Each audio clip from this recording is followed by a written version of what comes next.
The Afrikaner Broederbond, or simply the Broederbond, was an exclusively Afrikaner Calvinist and male secret society in South Africa dedicated to the advancement of the Afrikaner people. It was founded by H.J. Klopper, H.W. van der Merwe, D.H.C. du Plessis, and the Rev. Joshua Nod in 1918. As Jong's Africa until 1920, when it was renamed the Broederbond. Its influence within South African political and social life came to a climax with the 1948-1994 rule of the white supremacist National Party and its policy of apartheid, which was largely developed and implemented by Broederbond members. Between 1948 and 1994, many prominent figures of Afrikaner political, cultural, and religious life, including every leader of the South African government, were members of the Afrikaner Broederbond. Origins. Described later as an inner sanctum, an immense informal network of influence. And by Jan Smuts as a dangerous, cunning, political fascist organization, and 1920 Jong's Africa, now restyled as the Afrikaner Broederbond, was a group of 37 white men of Afrikaner ethnicity, Afrikaans language, and Calvinist faith, who shared cultural, semi-religious, and deeply political objectives. Based on traditions and experiences dating back to the arrival of Dutch white settlers, French Huguenots, and German settlers at the Cape in the 17th and 18th centuries, and including the dramatic events of the Great Trek in the 1830s and 1840s. Ivor Wilkins and Hans Stridham recount how, on the occasion of its 50th anniversary, a leading brother or member said, "For understandable reasons it was difficult to explain our aims in the beginning. People were allowed in we thought it was just another cultural society." Wilkins and Stridham, 1980. The precise intentions of the founders are not clear. Some considered that the group was intended to counter the dominance of the British Empire and the English language, whilst others considered that the purpose was to redeem the Afrikaners after their defeat in the Second Anglo-Boer War. Another view is that it sought to protect culture, build an economy, and seize control of the government. The remarks of the organization's chairman in 1944 offer a slightly different and possibly more accurate interpretation in the context of the post-Boer War and post-World War I era, when Afrikaners were suffering through a maelstrom of social and political changes. The Afrikaner Broederbond was born out of the deep conviction that the Afrikaners had been planted in the country by the hand of God, destined to survive as a separate people with its own calling. The traditional, deeply pious Calvinism of the Afrikaners, a pastoral people with a difficult history in South Africa since the mid-17th century, supplied an element of Christian predestination that led to a determination to wrest the country from the English-speaking population of British descent and place its future in the hands of the Afrikaans-speaking Afrikaners. The emergence of the Broederbond took place amidst the backdrop of a rise in Afrikaner nationalism as a result of the Second Boer War 1899-1902, which saw the British annex the South African Republic and the Orange Free State. During the conflict, the British deployed scorched earth tactics against the Boers, destroying Boer farms and interning captured Boer non-combatants in concentration camps, where roughly 27,000 Boers died. The war was brought to end by the Treaty of Vereeniging, which, though generous in its terms, was seen by the Boers as deeply humiliating. The Anglicization policies of British Administrator Lord Milner was also a major source of resentment amongst the Afrikaners. These developments led to an increase in nationalistic sentiments amongst Afrikaners, leading to the formation of the Broederbond and the National Party. The National Party had been established in 1914 by Afrikaner nationalists. They first came to power in 1924. 10 years later, its leader J. B. M. Hertzog and Jan Smuts of the South African Party merged their parties to form the United Party. This angered a contingent of hardline nationalists under D. F. Malan, who broke away to form the Purified National Party. By the time World War II broke out, resentment towards the British had not subsided. Malan's party opposed South Africa's entry into the war on the side of the British. Some of its members wanted to support Nazi Germany.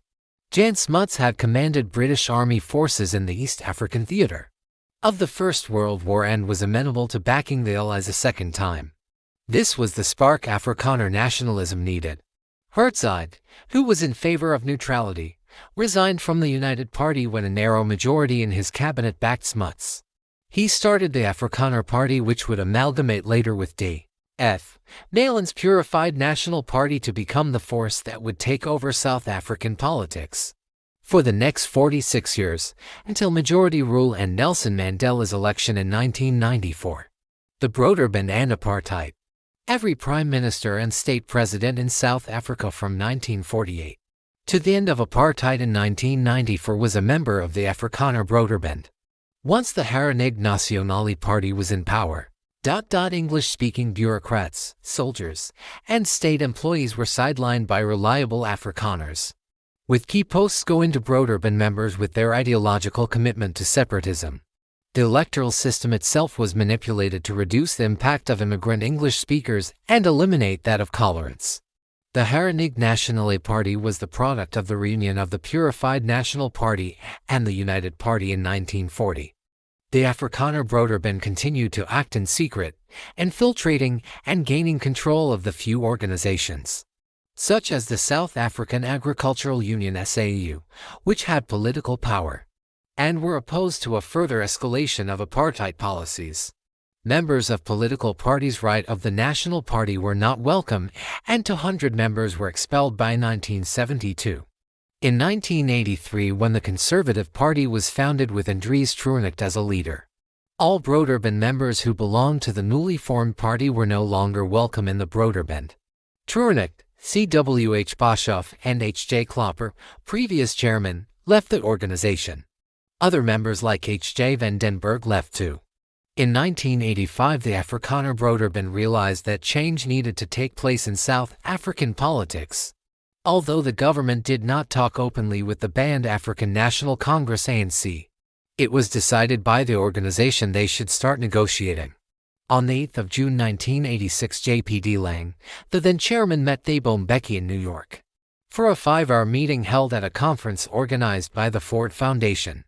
The meeting was just between de Lang and Mbeki, but at the conference other ANC members Mac Maharaj, Sarats Chobi, Charles Villavicencio, and Peggy Dulani were present. P.W. Botha also left the Broederbond after his retirement. Leaders. The chairmen of the Broederbond were Klopper H.J. from 1918 to 1924 left the organization. Nicol W. from 1924 to 1925. Grace Bay J.H. from 1925 to 1928. Potgieter J.W. from 1928 to 1930. Duplessis L.J. from 1930 to 1932 left the organization. Van Rooy J.C. from 1930 to 1938. Diedericks N. from 1938 to 1942. Van Rooy J.C. from 1940 to 1952. Tom H.B. from 1950 to 1960. Meyer P.J. from 1960 to 1972. Troonicht A.P. from 1970 to 1974 left the organization. Viljoen G. from 1974 to 1980. Boshoff C.W.H. from 1980 to 1983 left the organization. De Lang J.P. from 1983 to 1993. De Beer T.L. from 1993 to 1994. Exposed. Although the press had maintained a steady trickle of ensourced expos of the inner workings and membership of the Broederbond since the 1960s, the first comprehensive expose of the organization was a book written by Iver Wilkins and Hans Stridham, The Super Afrikaners. Inside the Afrikaner Broederbond, first published in 1978. The most notable and discussed section of the book was the last section, which consisted of a near-comprehensive list of 7,500 Broederbond members. The Broederbond was portrayed as Die Stichting Adriaan Delpoort, the Adriaan Delpoort Foundation. In the 1968 South African feature film Die Kandidaat the Candidate, directed by Jans Rautenbach and produced by Emile Nofel. Companies with Broederbond credentials. ABSA, formed by an amalgamation of United, Allied, Trust, and Volkskas banks, the latter of which was established by the Broederbond in 1934 and whose chairman was also the Broederbond chairman at the time. ADS, formerly Altec Defense Systems. Remgro, formerly Rembrandt Limited. former holding company of Volkskas.